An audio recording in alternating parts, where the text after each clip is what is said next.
Good afternoon, everyone, and thank you for attending this session. My name is Elma Elbling. I'm a senior energy specialist in the Southeast Asia and Pacific Department, and I'll be your MC for this session today. So the theme of this session is of this Pacific regional session is energy security and resilience in the Pacific region. And in terms of what we can expect today, is we'll first have opening remarks by our Deputy Director General of the Pacific Department. And thank you for jumping in at short notice as our DG was not able to join. We'll then proceed with presentations from representatives of Pacific utilities and government agencies, followed by a panel discussion moderated by our colleague, ADB colleague Chitra. And then at the end, we will have a Q&A session for the auditorium to ask questions. We are glad that our deputy director was able to come and has accepted the invitation to come. And the floor is all yours. Thank you.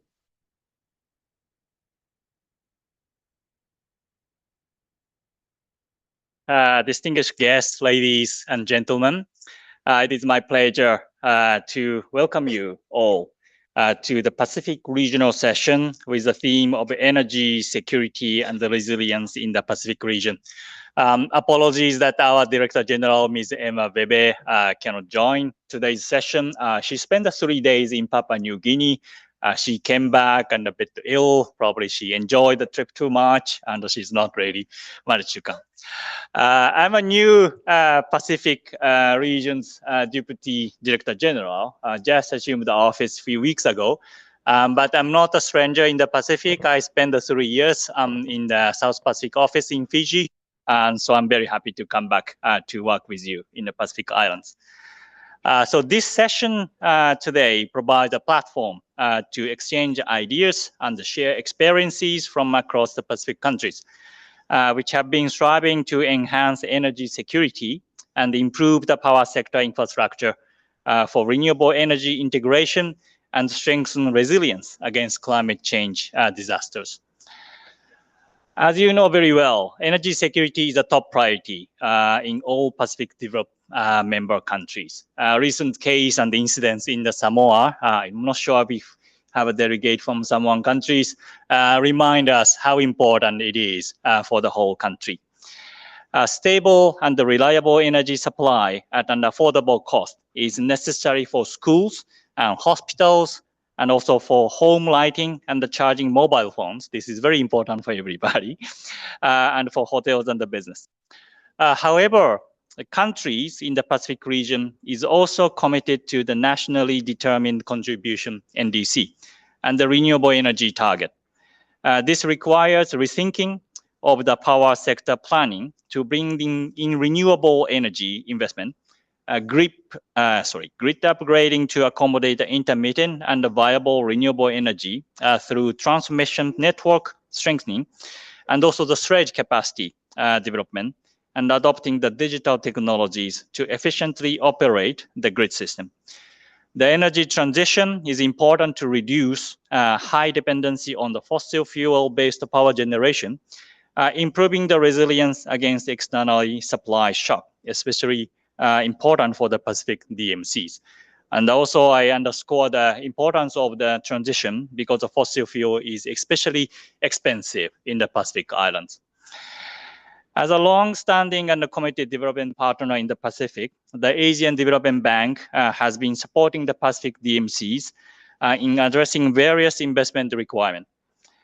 These include installation of the solar PV-based mini-grid system, even in the outer islands, as well as the upgrading of the transmission systems to enable the integration of variable renewable energy while making the entire power infrastructure climate resilient and disaster proof.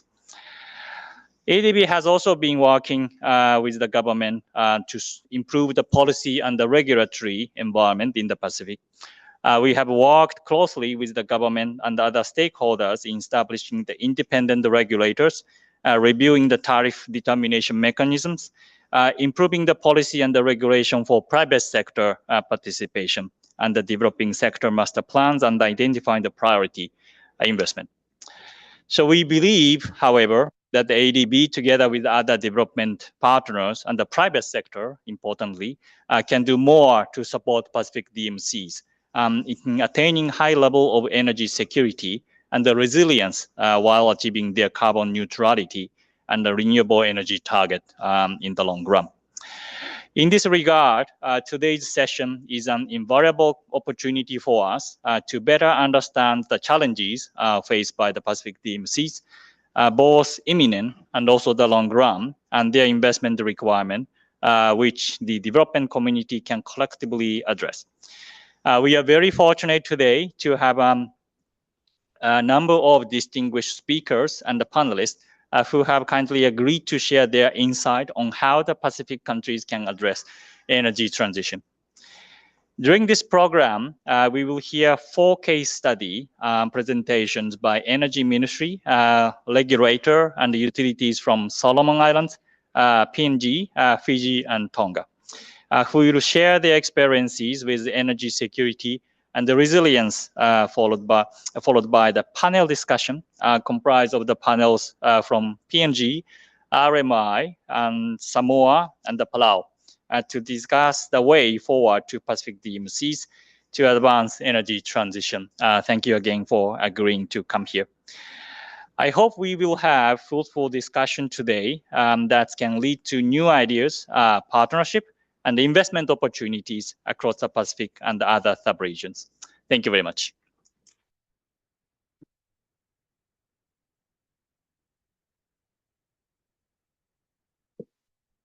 Thank you very much, DDG. So we have our first presenter from the Solomon Islands, the Permanent Secretary of the Ministry of Mines, Energy and Rural Electrification. And in its capacity, he plays actually a crucial role in steering the nation's energy policies, and with a particular emphasis on transitioning to renewable energy sources and emphasis on rural electrification. And he's been really instrumental in addressing the Solomon Islands challenges, particularly the heavy reliance on imported fossil fuels and the almost highest electricity cost in globally. And I know that he's been instrumental because I had the pleasure to live in Solomon Islands for the last couple of years, and we have worked together very closely. Thank you for all the support. And he's a champion of reforms. And I think in his presentation, we will also be learning more about what Solomon Islands is planning. And he's been also one of the leaders to develop the renewable energy roadmap for the country, with the target of achieving 100% renewable energy for the capital, Honiara, and extending renewable energy access to 80% of the urban population and 40% of the rural population by 2025. With this, please, Dr. Wehe, the floor is yours. Thank you. And maybe just for the speakers, one logistical remark. We have a timer here. We have very limited time, so we would appreciate if you can keep your presentation to 10 minutes. Thank you so much.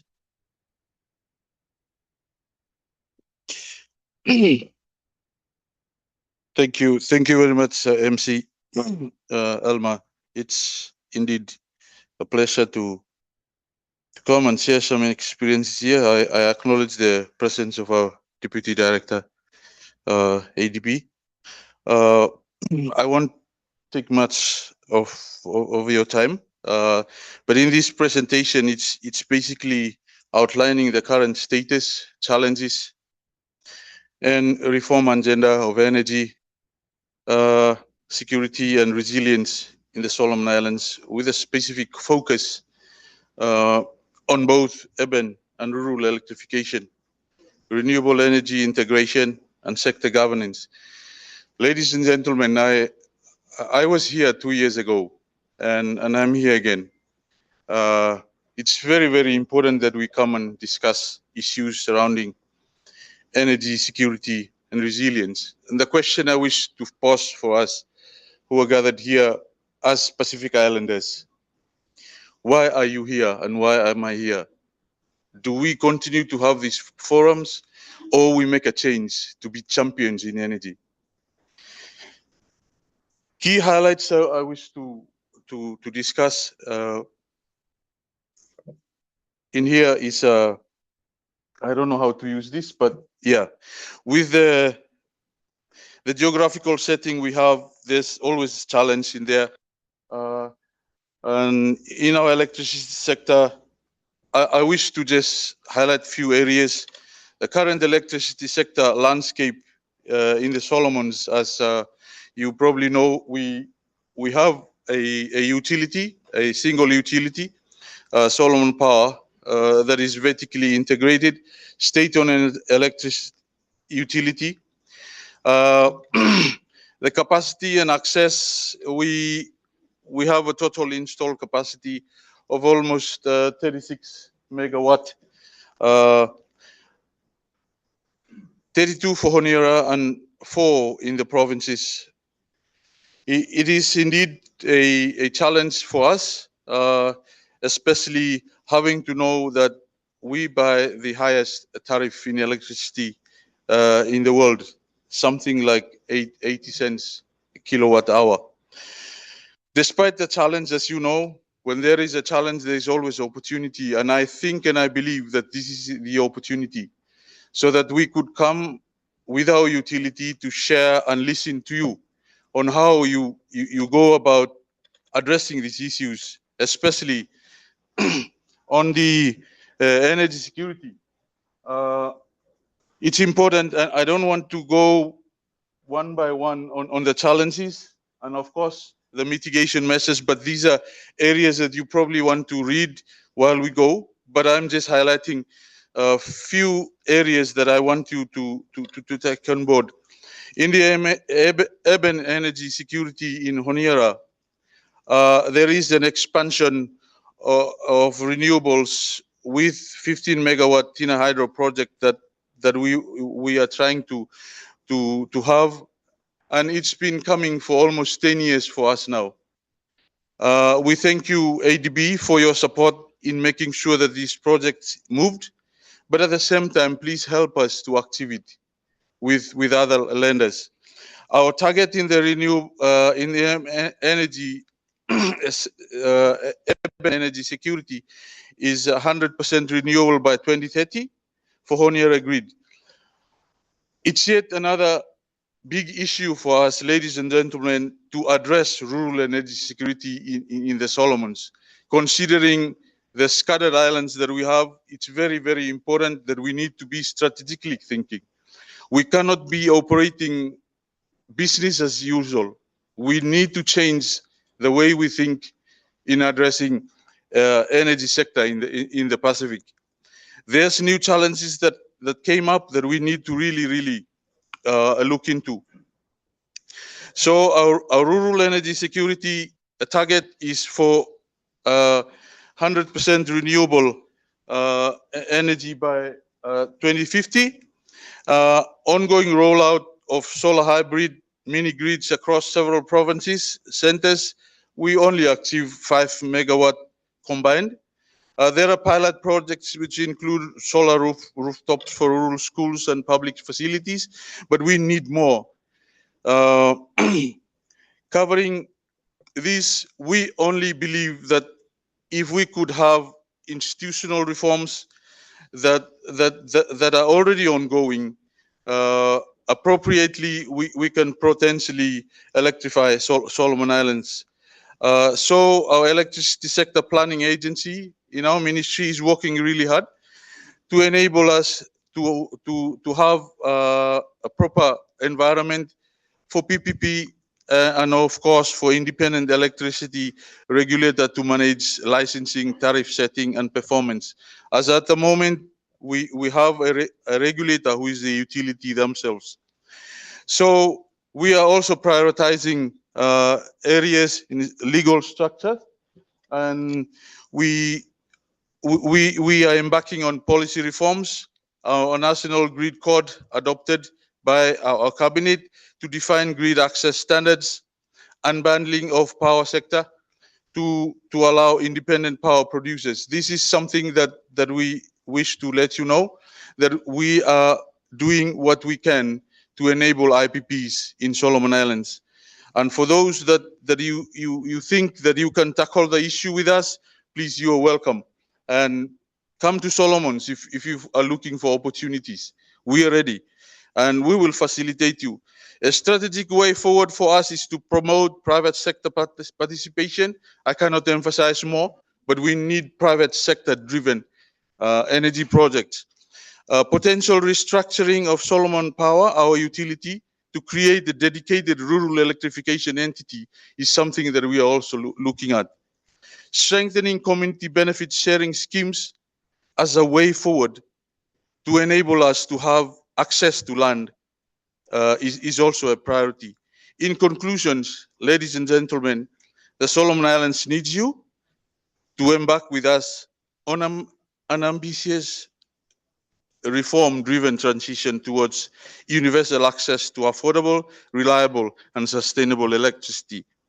Central to this vision is a combination of targeted public investments, enhanced institutional frameworks, and incentives for private sector engagement. With this, ladies and gentlemen, and for those of us who are here, I cannot emphasize more the need for an integrated approach in the Pacific. We need to be together. Solomon cannot see Vanuatu on its own. We need you. So as Vanuatu to us. So with all of this, I encourage that we elevate these discussions to a more integrated approach. Imagine if all that ADB is doing now can be pumped into Palau in a single year. You will see the transformation. Thank you.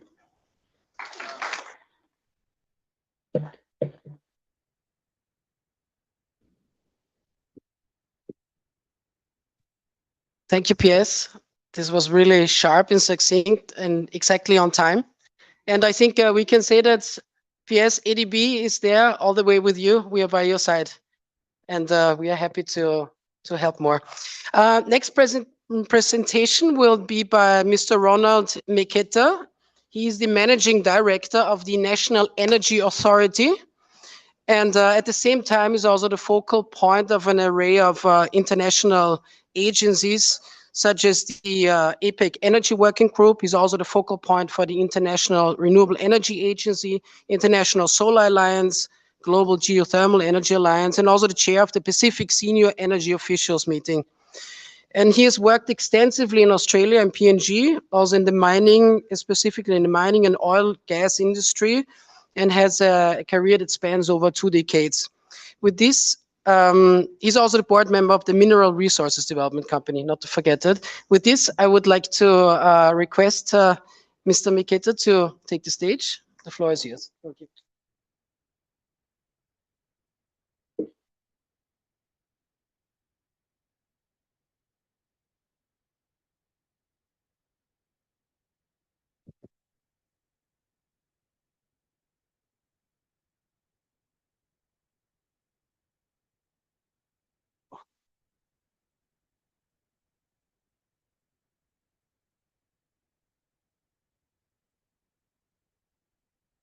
Thank you. Thank you, everyone. Thank you, ADB. It's been a wonderful 4 days, 5 days here at ASF and Manila, and I want to acknowledge all our islanders in the room, especially the Opera members. I acknowledge our outgoing chairman for Opera and our new chairman. There's a very special group in the Pacific.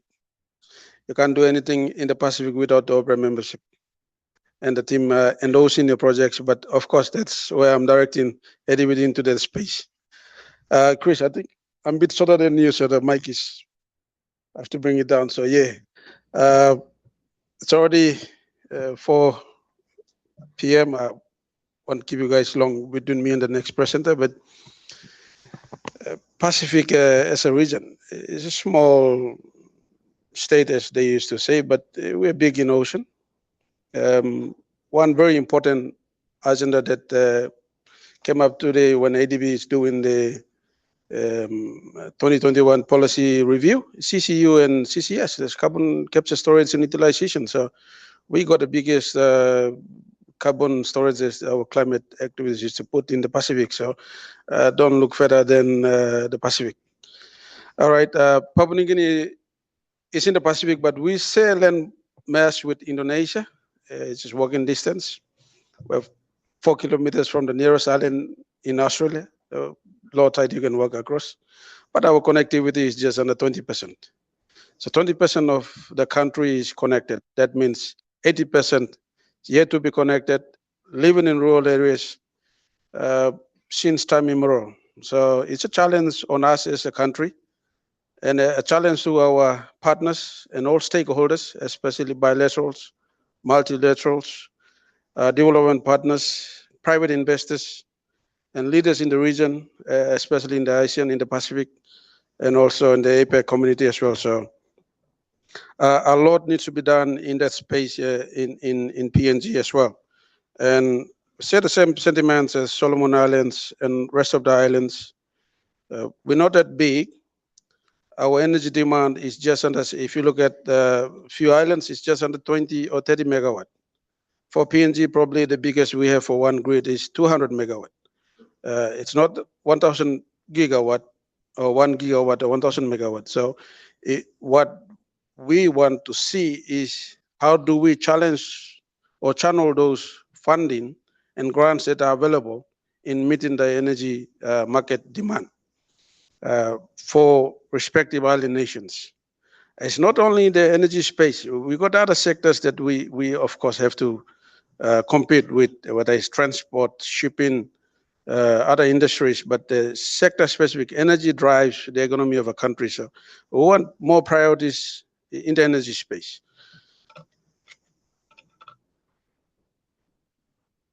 Oh, I'm going back, right?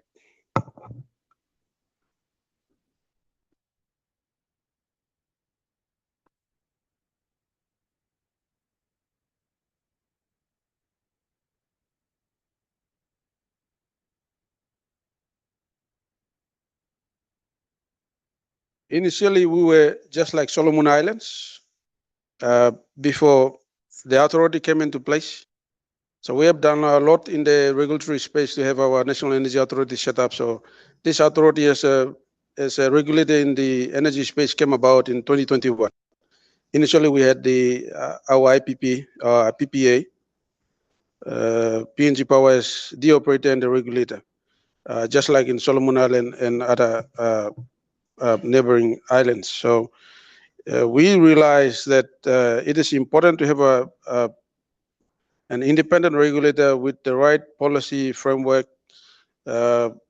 necessary regulatory regime so that it can open up the market, get IPPs in, get the public-private partners in to look at how they can participate in the investment. Even though it's a small niche market, we don't have the demand that requires big investment, but collectively, if we can package the Pacific together as one, with PNG with the bigger demand, then it can be done in other Asian nations or within the region. So that's what we want to promote, and I also want to promote OPERA and the support that ADB is giving in getting the regulatory team in the Pacific to work together.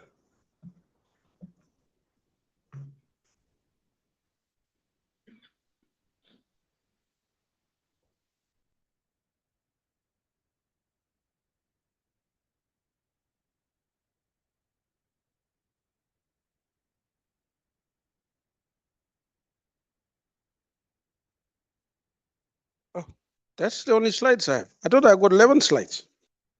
What happened to all my slides? Yeah, so in PNG, we have huge potential in renewables that I was trying to promote, but it's not in the slide.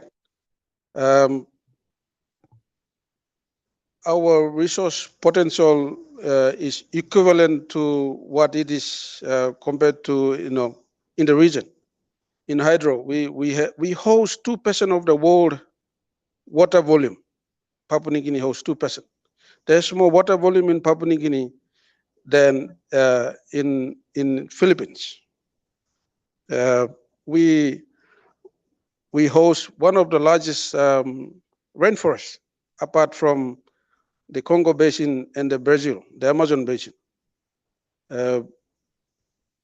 We also have huge potential in the renewable space, hydro, up to 20 gigawatt, geothermal, up to 20 gigawatt, wind potential, both onshore and offshore, up to 200 gigawatt. So in terms of renewables, the solar, we in the tropics. The potential is there, but the access and how do we open up those markets and getting the investors to come in, get our rural communities connected, get the transmission around those corridors. It's quite challenging given that area we are located in, given that we got 500-600 islands, lowlands, highlands, but working together with our partners, we believe we can open up the market and harness what we have. And I strongly believe in scalability. Over the last 30 years, we've been looking at small home solar kit system, trying to increase connectivity. It hasn't developed any numbers in terms of connectivity. So what are we doing that it's not right? So we have to sit back and look at how we can get our partners in and have the national energy sector investment plan, the national power sector plan that we currently working closely with ADB. So once you have the proper plan and address the challenges, you can have increase in connectivity and look at scalable projects. So apart from that, a lot's happening in the regulatory space. We got the subsector policies on renewables, wind, solar, geothermal, biomass, wind. So 5 subsector. We're also looking at the CCS, hydrogen, sustainable aviation fuel as one of the largest oil palm producing country.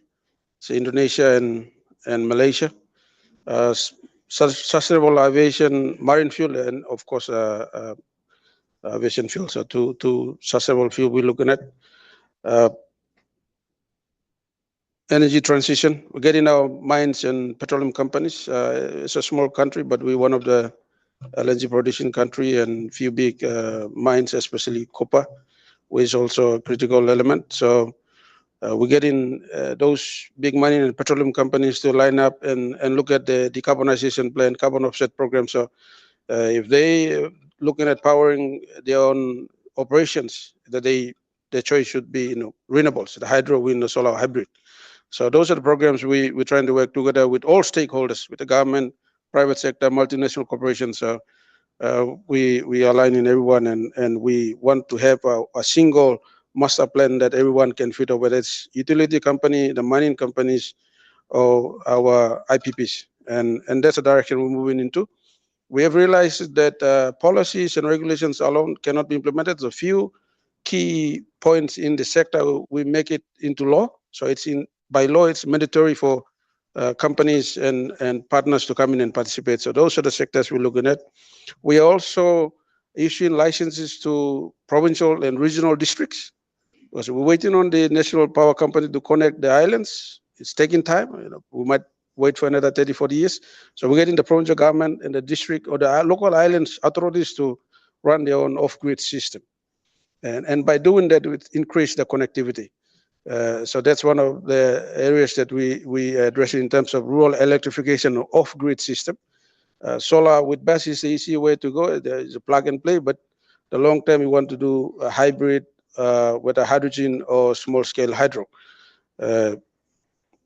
Also, as an authority, we have issued 5 large-scale hydro development license. So by 2035, we should have new hydro coming online with capacity up to 1,200 megawatt. So that means before 2030 or 2050, we should meet our renewable energy target. Huge potential for people, private investors who want to come in, also, as well as for our traditional partners.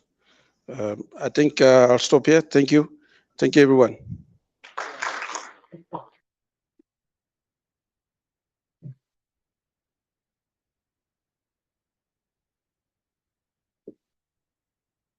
Thank you very much for the presentation and the insights into PNG's energy sector.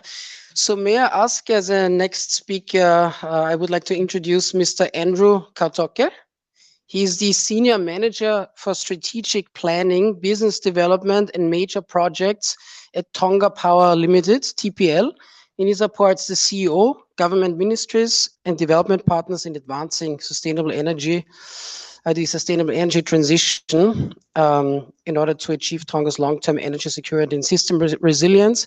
And he also works closely with ADB, specifically on the least cost power generation development plan, and is also involved in significant national infrastructure projects, such as Tonga's first 33 kilovolt transmission line, critical network upgrades, also the integration of utility scale solar and battery, and helping the government of Tonga to build a robust, reliable, and climate resilient energy system for Tonga. With this, Andrew, the floor is yours.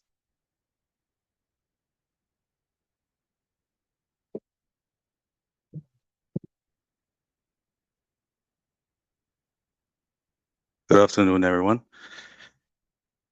In Tonga, we say malo elele. So I see that everyone here is, this is a difficult time to pay attention. So can I just get you to say malo elele? Perfect. Now that I have your attention, I would like to sincerely thank the organizers of the Asia Clean Energy Forum for arranging this important event and for giving small island development states such as Tonga and also all of the islands a platform to share our experiences.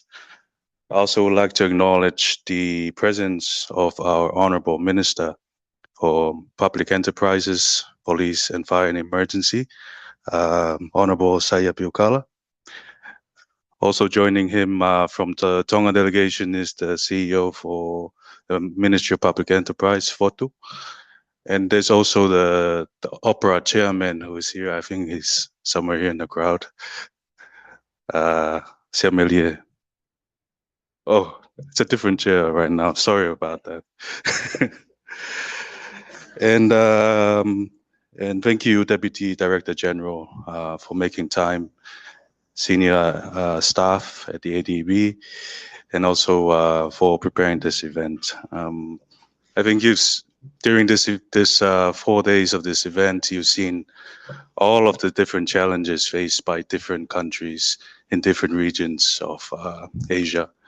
But I think what differentiates the Pacific is the fact that we are navigating the energy transition, but we are also strengthening resilience towards climate change.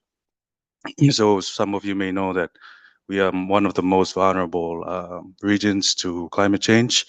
So that's going to be the main focus of this presentation. So for some of you that don't know where Tonga is a small island in the South Pacific. We have 4 main island grids, Tongatapu, Vavau, Hapa, and Eua. We have just over 100,000 as a total population. And our total electricity customers is just around 26,000. Our production is increasing nearly 5% every year. And as you can see, we have quite a small renewable energy capacity of just 13 megawatts, and still more from traditional generation of diesel. Currently, we are at 22% renewable energy, and the remaining is 78% from diesel generation. Successfully, we have been able to minimize line losses down to 9%, and been able to keep it at 9%. Most of this has been due to partnerships with Asian Development Bank and other development partners in successfully delivering some of these projects.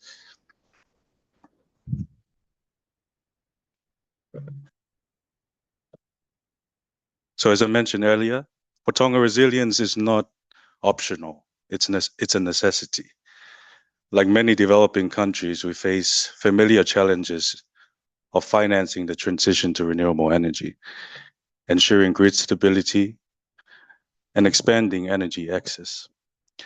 However, what sets us apart is the level of exposure we have to unpredictable and severe climate risks. Our energy infrastructure must not only support the energy transition, it must also survive the worsening impacts of climate change. Over the past decade, Tonga has faced repeated extreme events.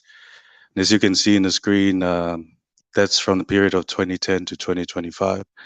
And it's mostly category 4 to category 5 cyclones. And as some of you may also be aware of the volcano eruption that happened, which devastated most of our critical infrastructure. But this is a testament to the challenges that we face in the Pacific, not only the technical challenges that you've been able to witness in this forum, but there's also this climate challenge that we're also facing during this transition, which links back to the importance of resilience in this energy transition. So this, I think the basic way to explain this is this quadrilemma. I know Keiju, you've seen this familiar, so I don't take ownership of this quadrilemma, but I think what's important from this is that if we want to ensure a sustainable energy transition, you got to be able to achieve all aspects of this energy quadrilemma. At the top, we have affordability, which we all know is what everyone wants from the electricity side of things. On the left, we have reliability and resilience. On the right is decarbonization, which is basically our move to renewable energy. And in the bottom is a very important aspect of this transition, which is the social aspects, which is the community and the people. But each pillar depends on each other, and prioritizing one at the expense of the other create risk. For example, focusing solely on affordability might deliver short-term customer satisfaction, but risk underinvestment in resilience and decarbonization and reliability, eventually driving up costs and exposing us to greater vulnerabilities. On the other hand, focusing heavily on reliability, resilience, and decarbonization without considering affordability creates the challenge of making electricity inaccessible for many of our people.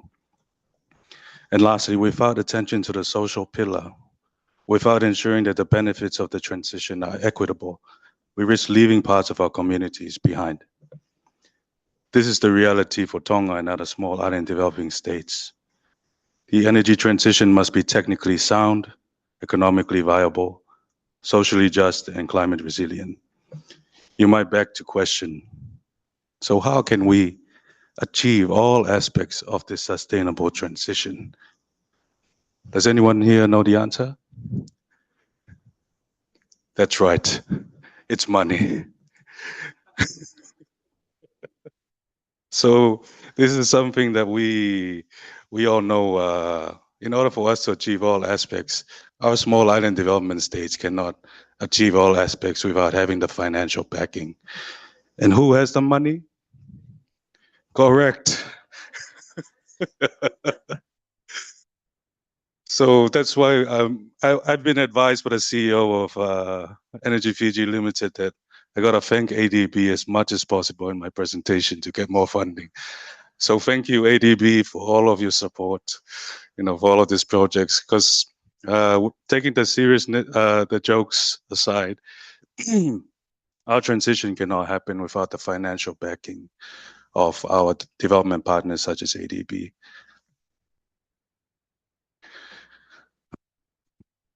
So this graph here shows the energy transition for Tonga and what it's been like since 2012. And as you can see, it's been steadily increasing, not by much, but it also shows that it takes a lot more than just adding renewable energy generation.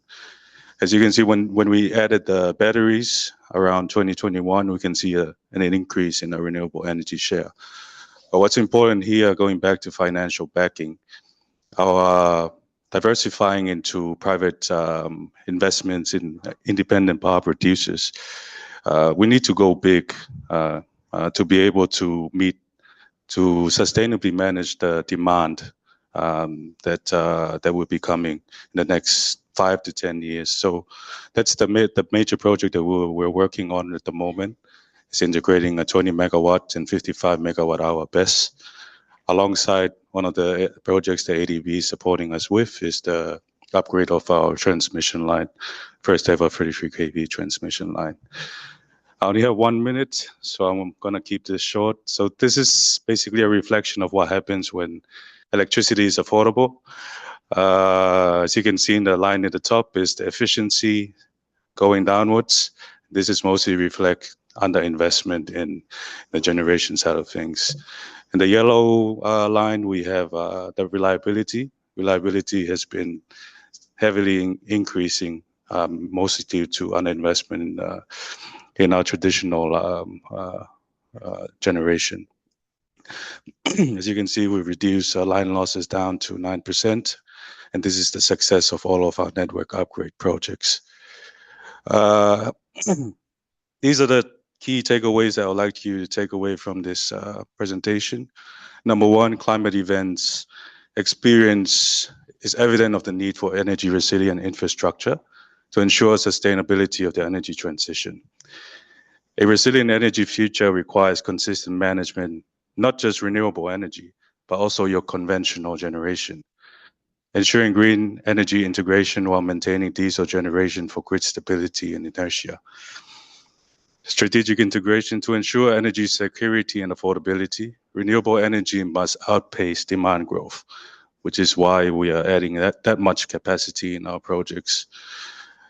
Lastly, asset management. Energy resilience is built on not just new investments, but how we manage and maintain our assets, which is the key for this transition. And as I mentioned earlier, ensuring that we meet all aspects of the energy quadrilemma, we need the financial backing of our donors, such as the Asian Development Bank. And I think this brings me to the end of my presentation. Thank you very much for your attention.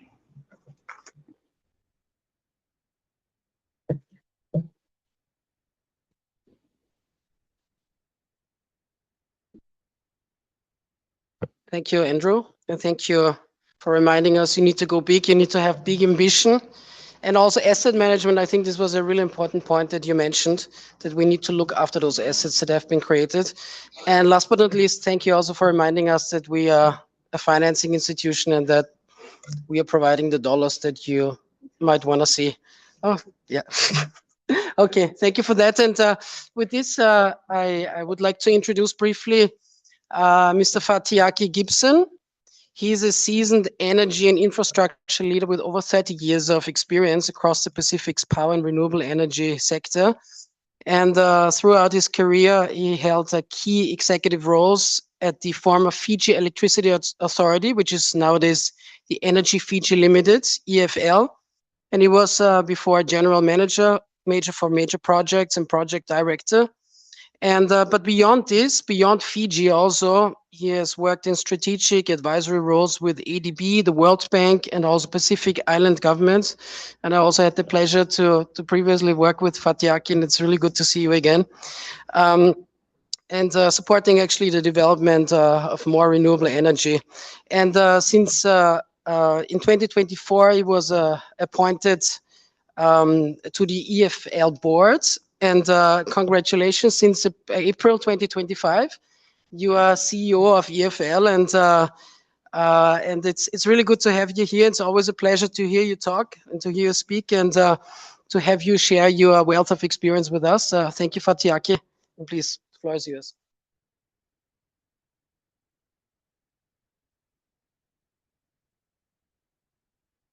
Thank you, Elma. I asked Elma not to take a long introduction because he might use up my 10 minutes.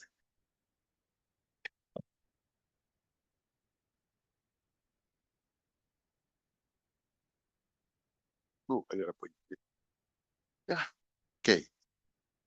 Basically, my presentation outline will cover three areas, what EFL has been up to in the last, since 1966 when it was FEA, and then energy production, some historical and future plans, and the future development plans for sustainable and energy security. Yeah?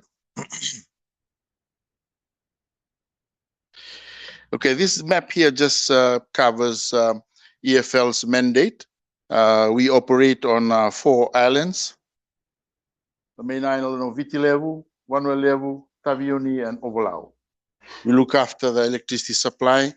We do all the generation, transmission, distribution, and retail of electricity on those 4 islands. The rest of the other islands, my friends at the Department of Energy look after that. And this information is available on the EFL website.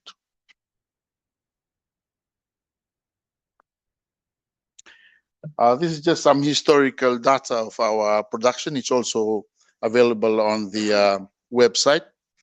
But I'd like to draw your attention to this graph on the right here. I've presented this before, but for us, you know, this blue line is talking about the renewable energy. And the bottom one is about the fossil fuel. And when we commissioned the Monosavu hydro scheme of 80 megawatt capacity, you see that we had to almost, well, we particularly mothballed all our fossil fuel or diesel plants. But as the demand grew, and if you don't invest in time, these 2 graphs come and meet. And then you need to have another investment plan. Okay. But what that basically does, it affects the utilities bottom line. So the challenge for us going forward is to open up this gap. And that's what we plan to do.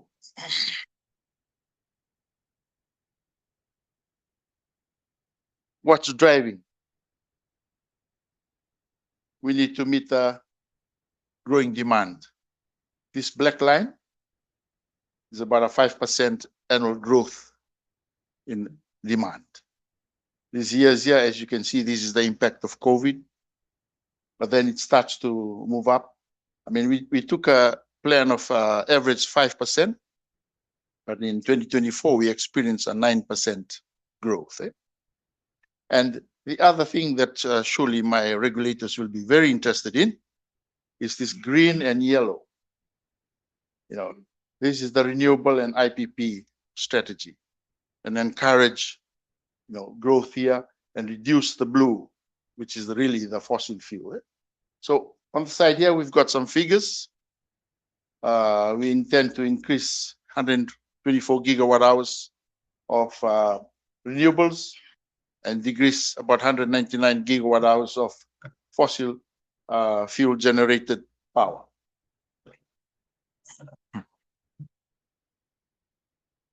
Okay. Okay. With the help of ADB, ADB helped us find a roadmap into the transition into renewable energy.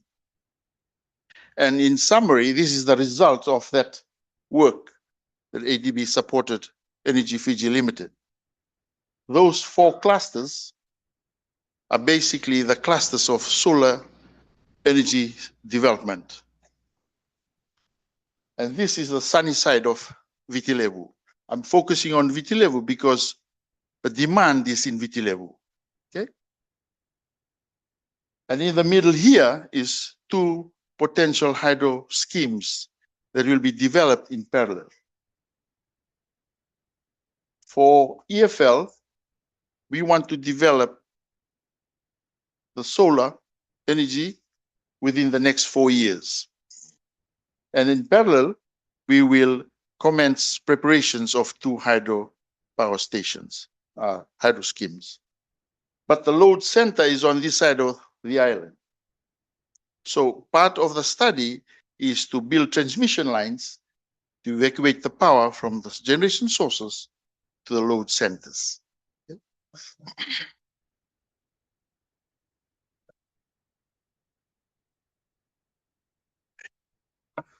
This is just a detail of what we're going to do within the next 4 years. Now, in the report by ADP on the roadmap, there are scenarios of potential solar energy capacity that we could build. But the EFL board chose something, a medium scenario of 165 megawatts with some energy storage. Now, obviously, when we looked at it, we could not take it fully on our balance sheet. So we are encouraging IPPs to participate in this generation source, in the solar energy space. And, we're looking at a 50% share.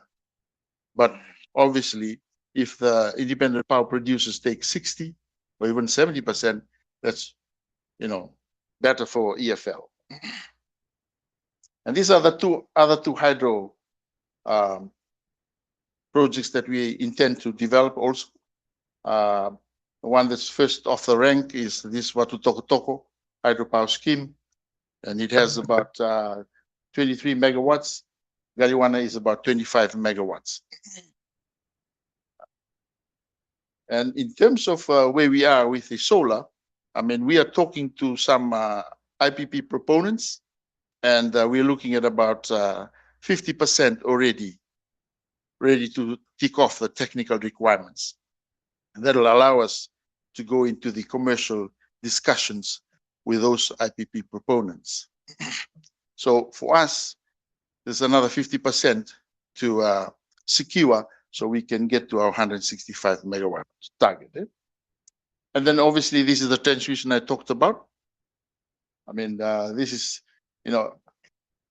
new 132 kV transmission lines and the associated switching stations and the substations, and surely the sub-transmission of 33 kV transmission.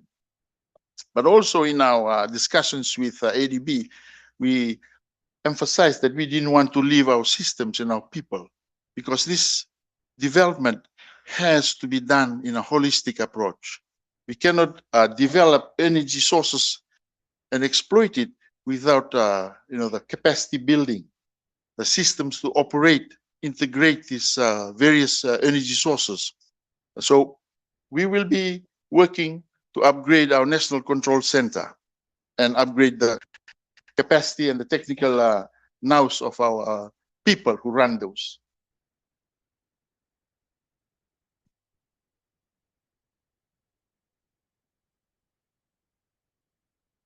Okay, and the other areas where we operate, we've got a solar 10 megawatt plant coming up in Sengang, that's in Vanwalevu. In Overlau, we have this solar plant that's currently going through the process. In Taviuni, basically, it's 100% renewable. We had a hydro station there, and now we've got a solar plant, 1 megawatt. So that's really taken the, the delivery of that to about 100%. Yeah. So on this next slide, basically,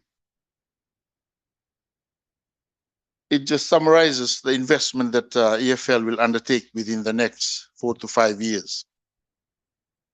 In terms of the solar, the report has 200 million estimate in Fijian dollars. In terms of transmission assets, 731 million. Control center upgrades is about 38 million. And obviously these two hydros that I talked about, that's the CAPEX. Now you will ask the question, why are the EFL doing thermal when they're on their way to renewable energy? Well, this thermal generation is to keep the lights on while we transition to renewable energy. So that's why. But basically we're looking at a $2 billion CAPEX to be spent in the next 4 or 5 years. You must be wondering, these EFL guys, do they know what they are doing or not?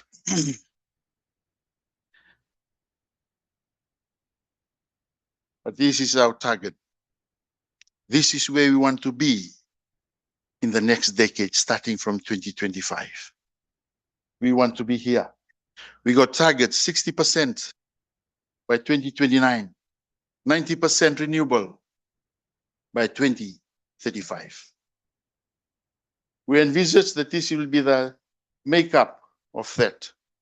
As you can see, the hydro, the solar, reduction in diesel, bit of wind. Hybrid is like the geothermal in the future. energy sources that we are still trying to develop, but we haven't had visibility on. And this graph here is the anticipated mix. We've got a target. I have given you the roadmap for transition to renewable energy. I've given you the expected capex, 2 billion in the next decade. I've given you the goals EFL wants to achieve by 2035. But the story is not complete, because you surely will be asking me, how about the funding? I don't need to answer that, Deputy Director General. My friend from Tonga has already answered that. But anyway, the story won't be complete without the challenges. So briefly, we have challenges, and I've noted it down. These are all the basically the challenges. It's not an exhaustive list, but surely, me and my Pacific Island neighbors, we have commonality in these challenges. There's the answer for my funding. I have a blended financing strategy. And if you look closely, I'm sure, Deputy Director General, you'll see that somewhere along here, I've not rated ADB, but my multilateral partners are there. We want to go to the Climate Investment Fund. We want to see if we can get some Climate Investment Fund money. We got these banking syndicates from our local commercial banks. And this is where we want to do the IPPs, investment of IPPs into Fiji. But this is I threw this in here because this is a potential for us IPPs in the Pacific. And ADB has this, has given us this suggestion, de-risking guarantees from example, the Climate Investment Fund that can be stapled to your PPA with your IPP. Okay. And the last, the utility balance sheet. But there's also your JV arrangements with your superannuation funds. That's where the money is, apart from ADB. Thank you.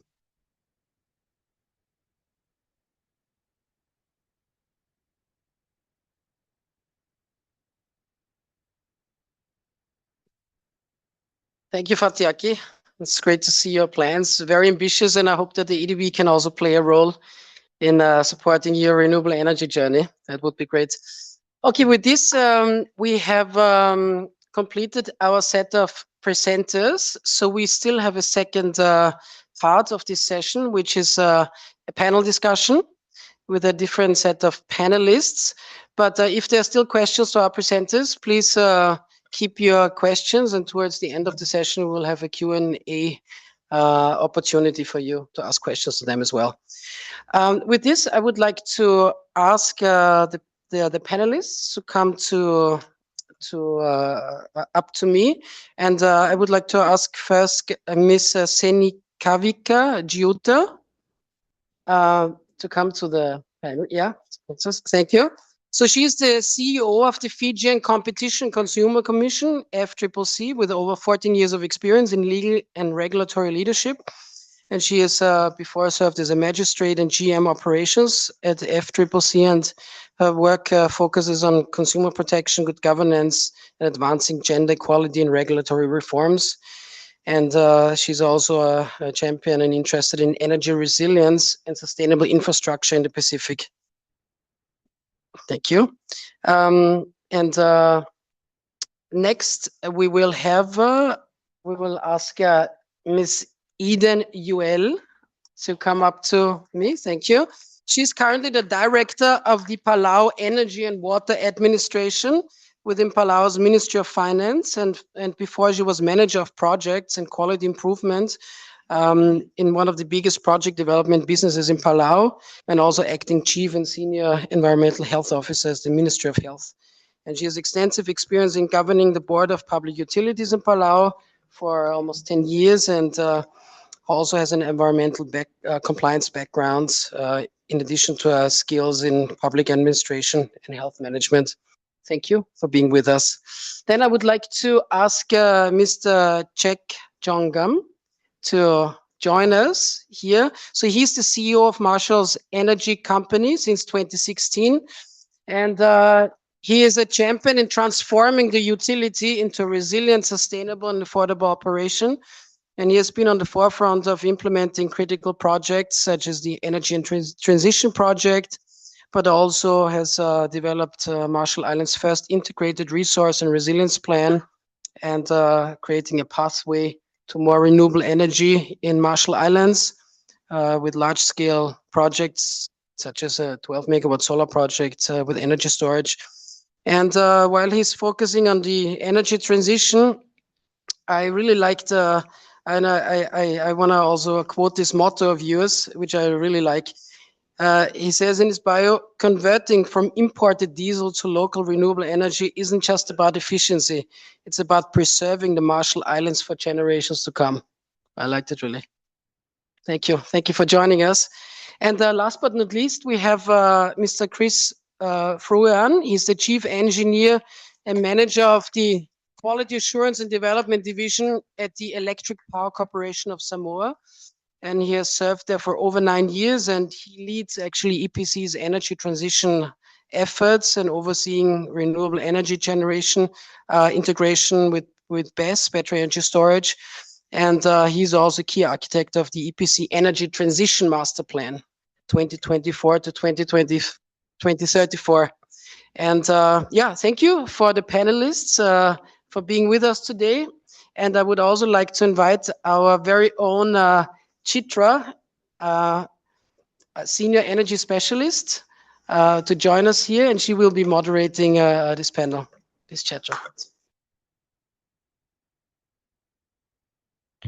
Thank you, Elmar. So I think we have already seen the presentations from our friends from the Pacifics related to the increased trends of renewable energy and how it can respond to the diversifications of energy sources to ensure energy security and also the challenges. So right now, we go into like more interesting sessions, which is the discussions. I'm going to give like questions to each of you. It's a very good compositions here that we have 2 ladies from the regulatory and from the government sectors and 2 gentlemen from the utility companies. So the first questions, just would like to get your insights like on the roles of the public sectors and regulators to further boost private sector investment to support energy security. Of course, that we have already like listened about, you know, the trends of renewable energy, the challenges, and would like to get further insights from your sides, and also what are the experiences that you've already experienced in the country itself. Over to you. Thank you, Chitra. First of all, mbula vinaka to everyone, and thank you, ADB, for having us this afternoon, even though it was 11th hour invitation to us ladies, but we're always happy to accommodate. Well, it was a very interesting topic. I mean, discussions by my brothers earlier in terms of what they're all facing, I mean, individually as regulated, I mean, utility providers and operators. Well, being a regulator, one thing that we always try to do, and what I hope Mr. Gibson would attest to, is that we'd like to have transparent and very predictable regulatory frameworks. One thing that I would say set us apart from other Pacific Island nations is that our regulatory frameworks can be accessed not only in our website, but it's readily available to any investor that wishes to come into the country and, of course, partner with EFL. Apart from that, within our regulatory framework, whilst it's transparent, we also consider a fair pricing, and also that it doesn't impact consumers, while we have that balancing role of setting and reviewing electricity tariffs. At the same time, we have to ensure that the consumers are not heavily burdened. And with that, it's not an easy task.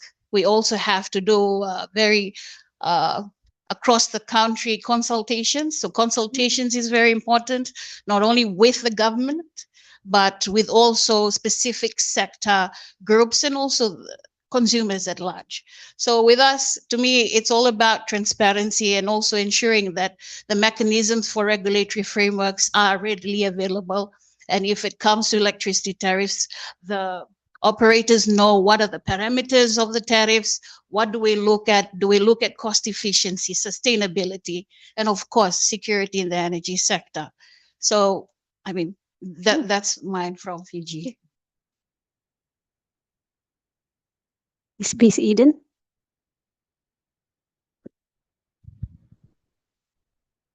Thank you, Chitra. First of all, Ali from Palau. My name is Eden. I would like to thank ADB also for the opportunity and to share our experience from Palau. As a small developing country but a large ocean state, the overarching issue that confronts us is to find ways to enhance energy assurance. Everybody talks about security, but in the islands, it's about assurance. Is the light going to come on? So our main focus is to make sure that we improve our power infrastructure. It's a 4-year-old infrastructure and we have a lot of challenges. Yes, the sexy elephant in the room is renewable energy. But if you don't have the infrastructure that supports it, then you're going to suffer, especially in the island setting. So the energy sector in Palau is still dependent on fossil fuel-based power generation, and it's struggling to enhance the H-power system in order to handle the large-scale renewable energy integration. So we have a lot of challenges that is facing us, but at the end of the day, we're trying our best. We're working with development partners, our partner countries, and what we call our very special sister countries. They have a lot of investment in Palau. They believe in Palau's energy target of having renewable energy by 2030 to at 100%. So our president is very focused on it. We are working towards that target. The road is hard, it's expensive, but at the end of the day, we really want to do it. So we have the passion, we have the opportunities, but like what my friend from the Solomon Islands, Dr. Vehi, we've been here in the past 2 years. We've been presenting, but we are here also to ask for help. We are passionate to move forward. We are passionate to be your partners and welcome the help in order for us to reach our transition targets. Thank you. I just would like to check with Miss Eden, like for example, for Miss Senika Vika, you have already emphasized that to boost the private sectors in the energy sector, you need the transparency in the regulatory and the fair pricing. What about in Palau? Yes, we are trying to do that in the sense of inviting the investors, the private sector into the mix. Our current president and administration is very open to the possibility. So at the end of the day, it's basically we're trying to focus on that in terms of transparency to make sure that we know what the gains are for the people, because at the end, at the forefront, we're always trying to say cheaper energy, but that's I say that it's a fallacy because we're trying to input renewables in, but to our Congress and the people of the land, they're saying it's still expensive. So that's the sector that we're trying to work in with all our partners and all the interested private sector individuals and groups that are coming in. So hopefully we're trying to find that balance. And of course, we ask the help from the development partners and all our international experts that are advising us how to move forward with that. And like what my sister Seni was saying is transparency is the key. And also when we do have to have that conversation in terms of the transactions in between, it has to be at what is going to be gained successfully for the actual community person, not just for the country, but because it affects the individual and it affects the economy for the whole nation. Thank you, Ms. Eden. That's very insightful. So that's affordability, but we know that renewable energy is not that cheap. So that's the things that you try to address.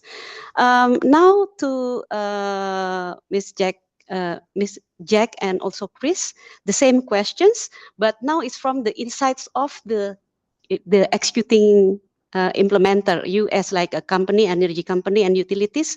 What would you think of the roles of the regulator, and what have you experienced in your country related to the regulatory framework and also a policy related to the energy securities when you implement your actions?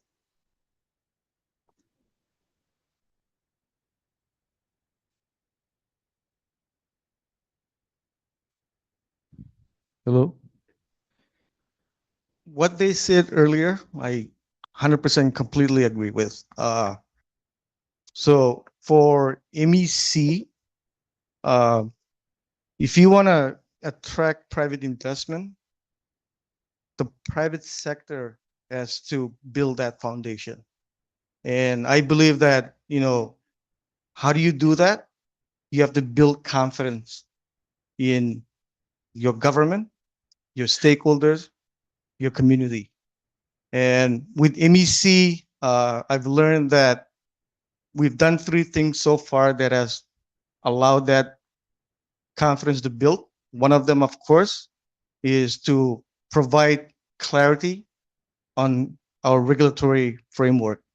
So in the last couple of years, we've been working closely with our National Energy Office to develop the National Energy Act 2024.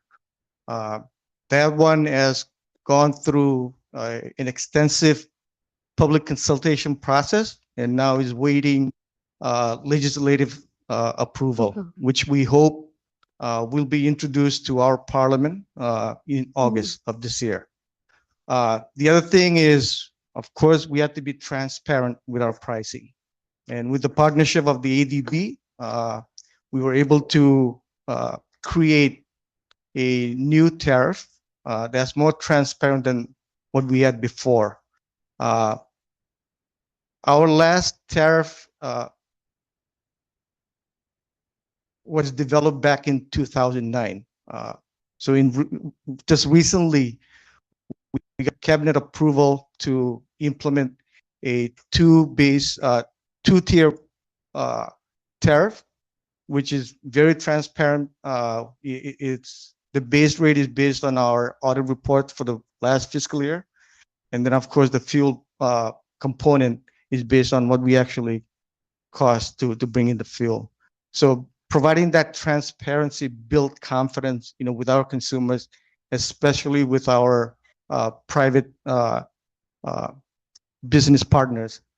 We've seen an increase in interest from our private developers to install their own private solar systems, but to connect to our grid. And I believe that the transparent pricing that we've developed has helped provide that attraction, I guess, for these investors to start working with us as a partner.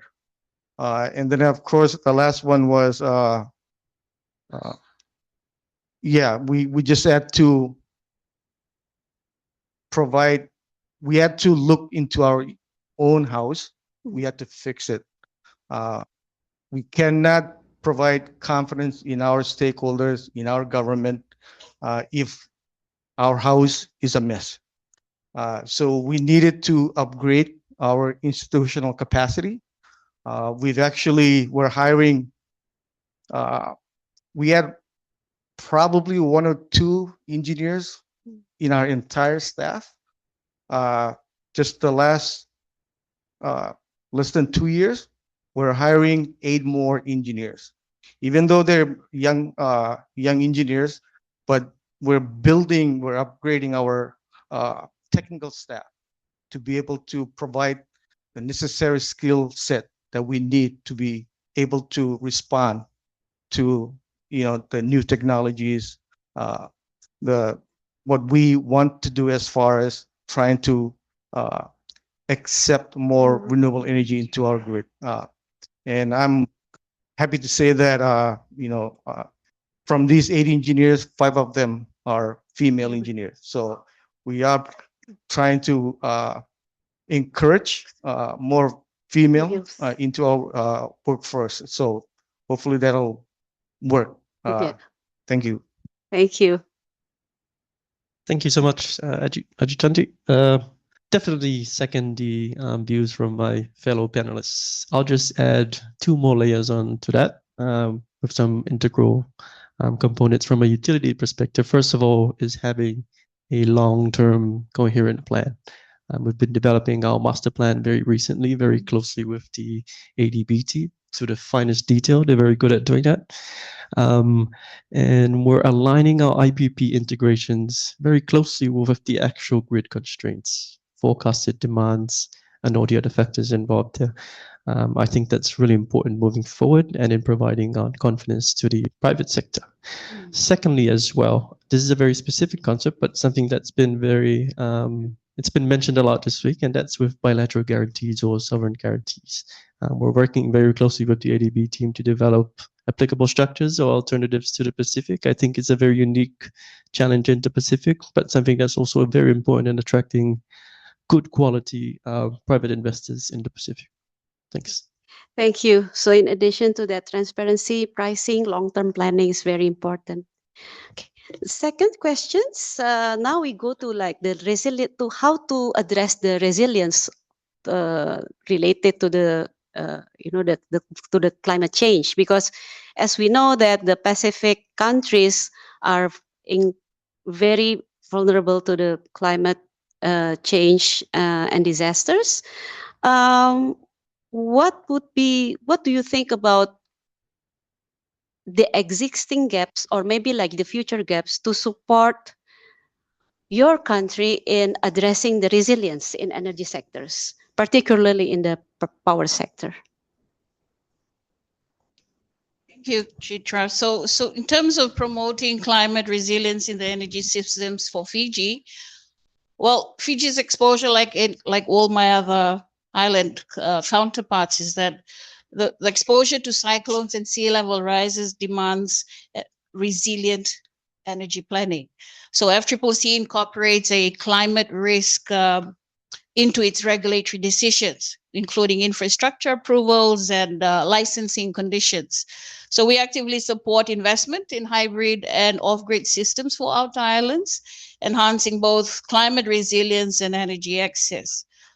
We also mobilize private investment is essential to meet growing energy demand and support innovation. So as a regulator, we need to provide that certainty through streamlined licensing processes, clear tariff structures, and to support for standardized power purchase agreements. So we also promote public-private partnerships that align business incentives with national development goals. And I mean, in all this, we also consider consumers' perspective, whether you might say renewable energy. We saw EFL present their 2 billion investment plan for the next 4 to 5 years. I mean, to me, it's not new, because that's currently something that we're discussing in terms of tariff discussions. But we have to provide them that opportunity. They have to recover their cost. And whilst they might go out and seek for funding, at the end of the day, the consumers also have to put in, a few extra cents if they have to. So for resilience purposes, we have to provide that foundation to not only the operator. We have to be transparent with them, but we also must include equity into what we are in terms of our assessments. So our policies must support subsidies, lifeline tariffs, and also low income and rural households are also taken into consideration with this grand master plan. So FCCC is also committed to mainstreaming GEDC principles into our regulation to ensure energy access benefits all Fijians, whether you're a woman, persons with disabilities, and marginalized communities. And also not forgetting advancing regional collaborations. I mean, at the Opera discussions for the last 2 days, we're all talking about how do we set the tariff, what what tariff should we consider when it comes to these new solar panels coming in, this renewable energy, and also EVs are entering the market in the Pacific. Are we ready for this? So again, the regulatory frameworks have to be robust, and it needs to consider resilience, not only as a country, not only as a regulator, but also for the operators as well. Thank you so much. What about in Palau, Miss Eden?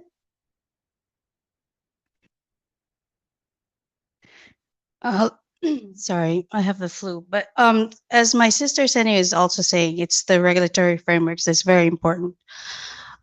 We had weak regulations, but we're working on the frameworks that is necessary in order to bring Palau's power sector into what we call, I guess, a standardized status, I guess. But yes, we are receiving assistance from international experts because we want to guide Palau differently. The current administration has put its foot down. We want to talk to our development partners and all the countries that are wanting to invest in our country. We want to say this is the plan for Palau moving forward. We have to achieve our renewable energy target that the president has set, but we have to do it our way. So he's put a stop on all the development, and he's asking for everybody to be in the same room. We're going to have full disclosure.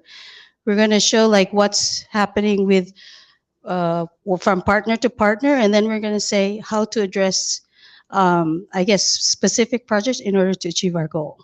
So that's how we're trying to address the gap, because we know that the status quo is not working. We have to move forward. We have to improve our power sector. We have to make sure that we reach our targets.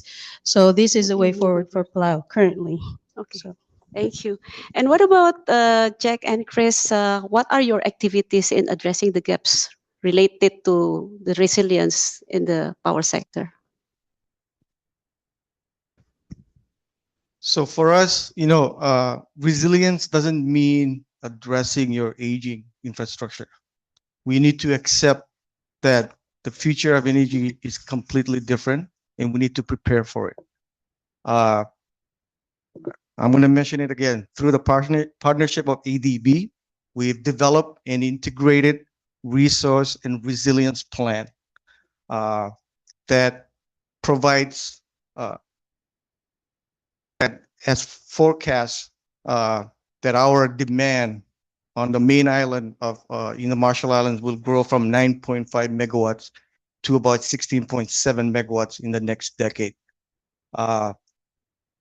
We have to, in terms of resilience, climate change, the plan, we've shifted our focus, our planning from least costs to least regrets. So the hazard assessment that derived from the IRRP showed that coastal flooding and climate change are our biggest threats. Of course, drought and storms are recurring threats, but our biggest threat that we need to address have to do with climate change and I forgot. Sorry. With the what we're doing is, with climate change, we have a 25-mile long underground cable. We have to address by raising all the joints that are underground, bringing them up to the surface where we can. When we installed that line about 25 years ago, 25, 30 years ago, there was no water. Right now, every time we do maintenance on the line, it's always inundated with seawater.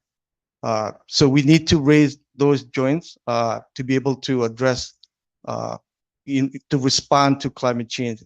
At the same time, we're completely upgrading our distribution protection system with digital protection system that will allow us to identify faults in milliseconds instead of hours or the days that we have without old system.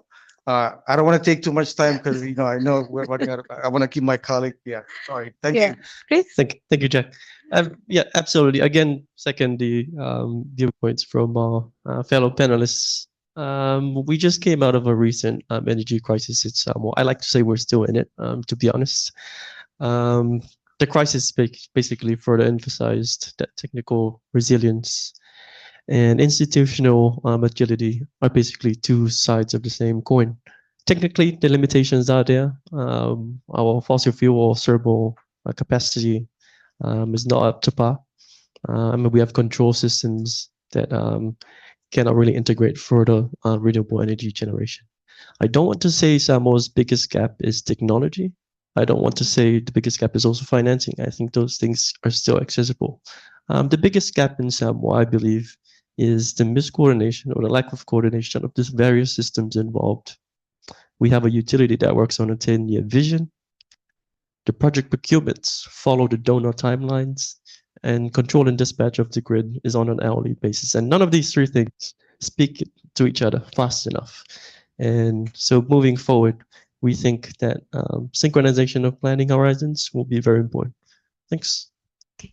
So I think like based on this last questions and response, I think we can conclude that like the key things, the key gaps that we need to address is to include or to mainstream the resilience aspects in the development and planning for the electricity, and also to, since like the resilience need the resilience of the infrastructure needs to address the climate, the climate disaster and the climate impact, then it needs to have like certain technology and design to address that risk resilience of the climate risks.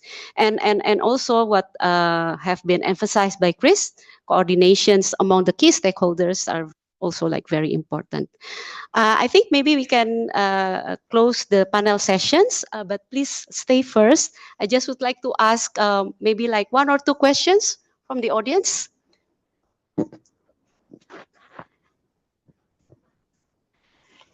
This is open for the presenters as well as for the questions for the panelists as well. Any questions?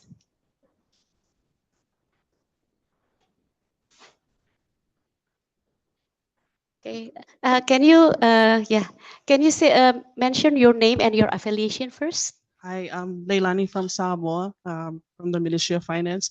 I just have a question to pretty much anyone who has experience with regards to our energy crisis happening right now.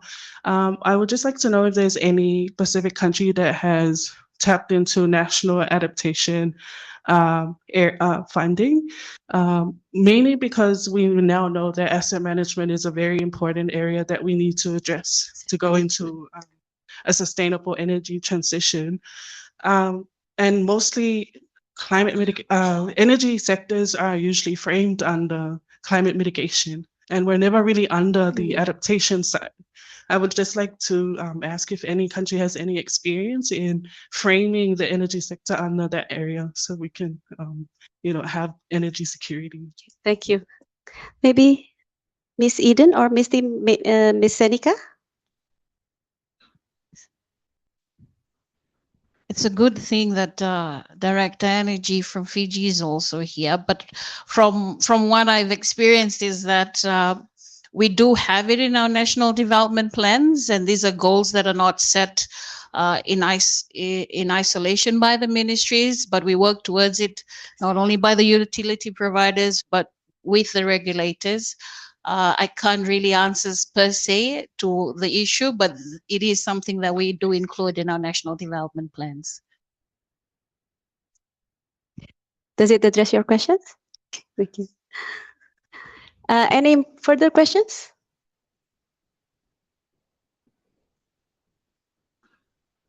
Yeah, one more question. Please say name and affiliation first. Okay, my name is Mikael Lembelena, Director of Energy from Fiji.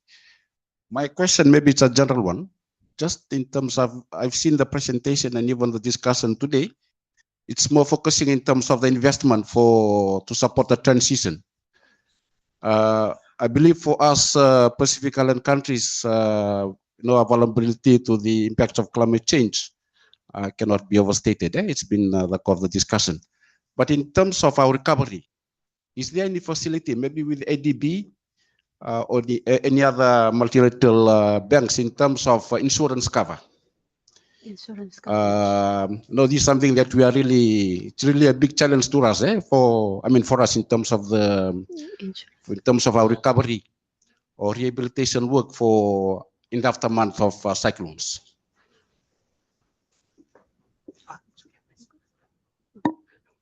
Insurance coverage, maybe KG would like to answer? Maybe.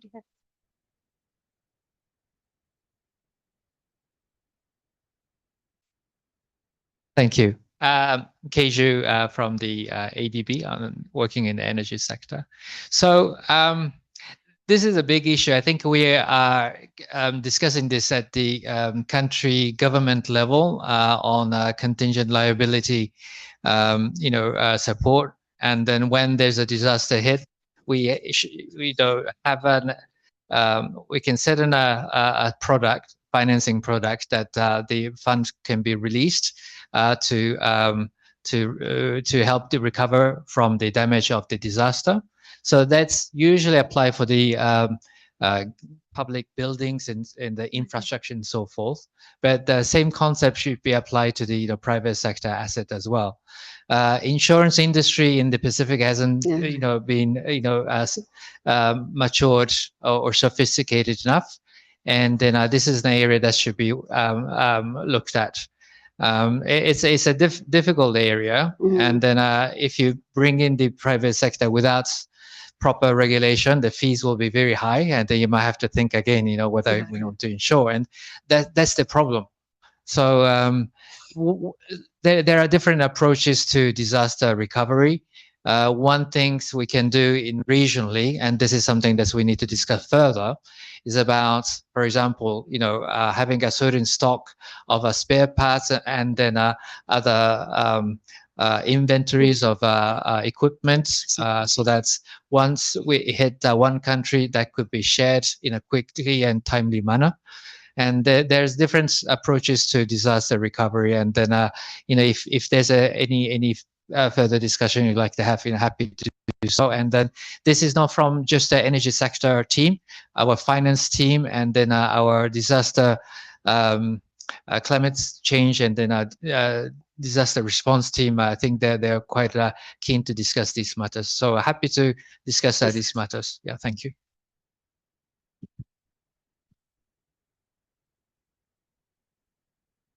Thank you, Keju. Thank you. I hope this answers your questions. Any further questions?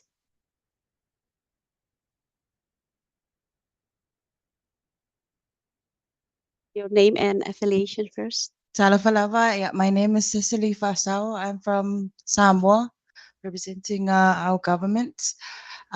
This question goes out to Madam Seni and Madam Eden. If, say, scenario-wise, say the power went out in Fiji or Palau, in your role as regulator, what would be your contribution to ensuring security and resilience? What would you advise us? Question is, so if the power goes off, what do I do as a regulator to consider resilience? Yes. Well, yes, well, I can allow Mr. Gibson to answer later, but all I know is that it can be passed on through a tariff submission, maybe, Mr. Gibson. But I mean, yeah, that is a valid question, and maybe I'll allow my brother, Mr. Gibson, to answer this.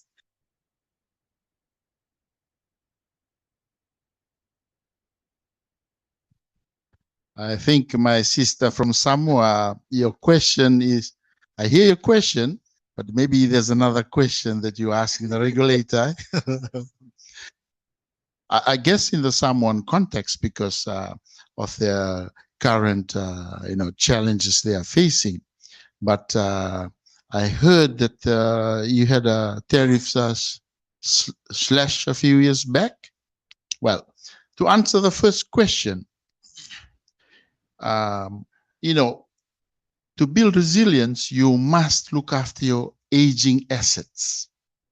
That is important. So your current, the mechanisms of setting tariff is very key. Okay? I say it openly, no grudges, no punches pulled, because that is your lifeline from your tariffs.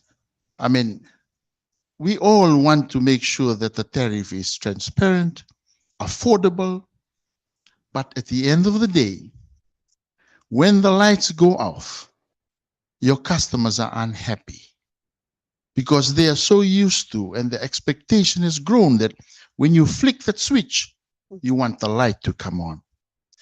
The utility must invest going forward, but it also must invest on its aging assets. You can't neglect the existing asset because the growth is being looked after by the new development. But under that growth is the base of your current assets. So in the Samoan context, I mean, if you're running out of, power, your reliability, it all comes back to investment, not only going forward, but your aging assets. And that's key for any utility, whether it's a water authority, roads, or the energy sector. You must invest into your aging infrastructure. The new ones will look good, but the old ones have served the nation for the last 20, 30 years, and it needs to be continually upgraded. And the only way you can fund that is through the tariff. Thank you. Thank you, Mr. Gibson. I hope that answers your question. No, unfortunately, I was hoping to get a response from the regulators. There's more utility Regulators. response. But it's fine. I think I am glad that, it's not an easy thing. It's not an easy thing to respond to. Address.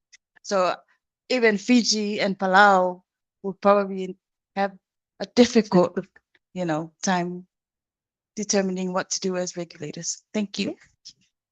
So what we do is, I mean, as much as we'd like to go back and enforce and tell, hey, EFL, you said you're going to make sure that, the power plant shutdowns will happen during this time. And then, we're having outages at any odd hours apart from the plan. So, we'll come in and want to show that muscle and say, hey, what are you people doing? But that's why we set KPIs with EFL. We put key performance indicators. We tell them, okay, you said you'll invest on this for the next 3 years. Where's that plan? Where's the output of this? So if there's frequent outages, we go back to the table and talk to them. Okay, hey, this is what you put in your tariff submissions. What is the output? Has this actually, seen the day of light or not?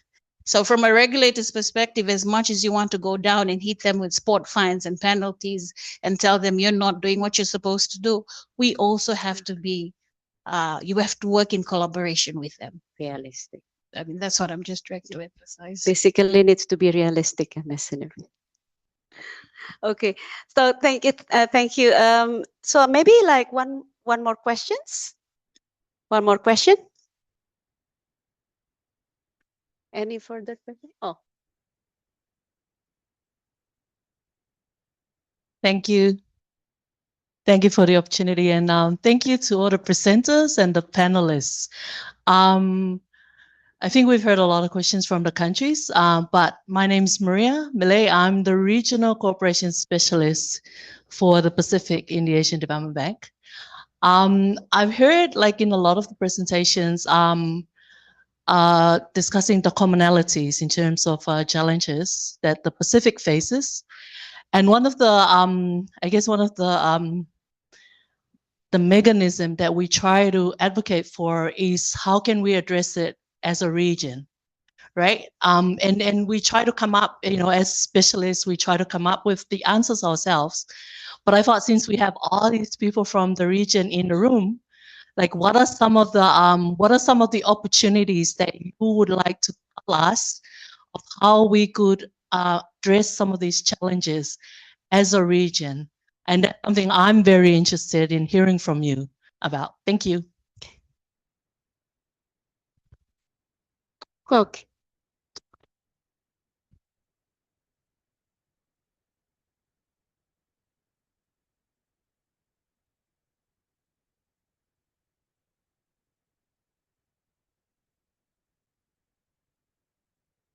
Thank you very much, Madam, for that question. I think that really triggers the discussion. We probably start now. To me, this is the bottom line. The very reason why I stated earlier on that we've been attending forums after forums is because we need to elevate this discussion to the level of Pacific Island Forum. We need our leaders to understand energy as we did here. So if there could be any collaborative efforts, we need to integrate all our efforts together and start talking and making sure that our prime ministers even knew that we are having energy security issues. That to me is something that I want, if we can potentially work together. I really love the way the ASEANs, I've been watching how the ASEANs are approaching energy security in some of the sessions in the last three days. It's really amazing, maybe because of their setting, they are connected geographically. But for us, we are in the islands, so we need to work extra harder to be more cooperative in this space. We cannot be addressing energy security by saying, okay, Solomon, go ahead, do yours. No, we need you, Fiji. We cannot say, Tonga, you go ahead. No, we have to help them. We need to be paddling this canoe together. We cannot be paddling separately. We won't achieve the ultimate goal. So to me, the reason why I'm saying right now we started talking is because we need to integrate. We need to be together. If we are looking for a time that we need to be working together with our donor partners, collaboratively, this is the time. Otherwise, resilience is not going to be there. But the good thing about it is, Pacific Islanders, we are being resilient all through. Despite the weaknesses we have, we face climate change head on. That's to me something that speaks of our uniqueness, but we can do more. Thank you.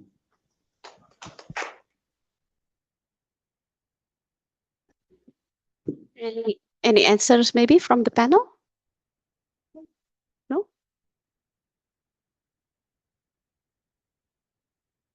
So thank you. I think like with this, we've already like passed the time, but because we've been delayed a bit for 15 minutes, so I think it's the time that we close this session.